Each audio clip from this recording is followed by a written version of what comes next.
Taste Daily. Taste the Daily. தொடர்ந்து அது ஒரு துயர சம்பவம், உயிரிழப்பு தவிர்க்க முடியாது என்று நிலையிலே நாம் தினந்தோறும் வந்து செய்தி பார்க்கிறோம். ஆனால் உயிரிழப்பு இல்லாமல் இந்த பட்டாசை தயாரிக்கிற ஒரு காலம் கனிய வேண்டும். அதற்கு இந்த அரசு முன்னெச்சரிக்கையாக பாதுகாப்பு நடவடிக்கையாக முதலமைச்சர் ஸ்டாலின் விருதுநகருக்கு வருகிற போது மாவட்ட ஆட்சியர் அலுவலகத்தை திறந்து வைப்பதற்காக வருகை தருகிற போது நேரடியாக போய் பார்த்தார்கள்.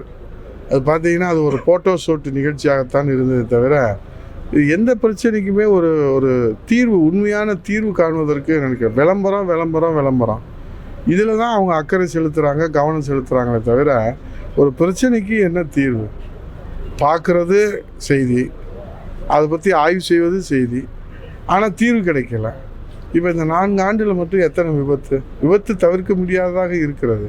விபத்தை குறைக்கலாமா இல்லையா? அது உயிரிழப்பு இல்லாமல் அதை செய்யணுமா இல்லையா? அதுதானே மக்கள் எதிர்பார்க்குறாங்க. ஆனால் வர்றாரு முதலமைச்சர், பார்க்குறாரு, போயிடுறாரு. மக்களுக்கு எந்த தீர்வும் கிடைக்கல. இது மட்டும் இல்லை, எல்லாமே தமிழ்நாட்டில் இப்படி தான் இருக்குது. எந்த பிரச்சனைக்கும் தீர்வு இல்லை. மின்சார கட்டணத்துக்கு போராடினா அதுக்கு தீர்வு இல்லை.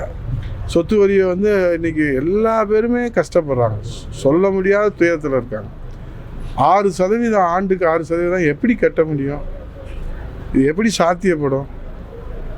நாங்கள் மின்சார கட்டணத்தை எடப்பாடியார் அவர்கள் அம்மா ஆட்சியில் உயர்த்தாமலே போராட்டம் பண்ணுறீங்க. இப்போ நீங்கள் அதிகாரத்தில் வந்ததுக்கப்புறம் எப்படி இது? உங்களுக்கு வந்தால் ரத்தம், எங்களுக்கு வந்தால் தக்காளி சட்னின்னு சொல்லி திரைப்படத்தில் சொல்கிற கதையாக தான் இது இருக்குது. உயர்த்தவே இல்லை மின்சார கட்டணத்தை. நீங்கள் என்ன பண்ணீங்க?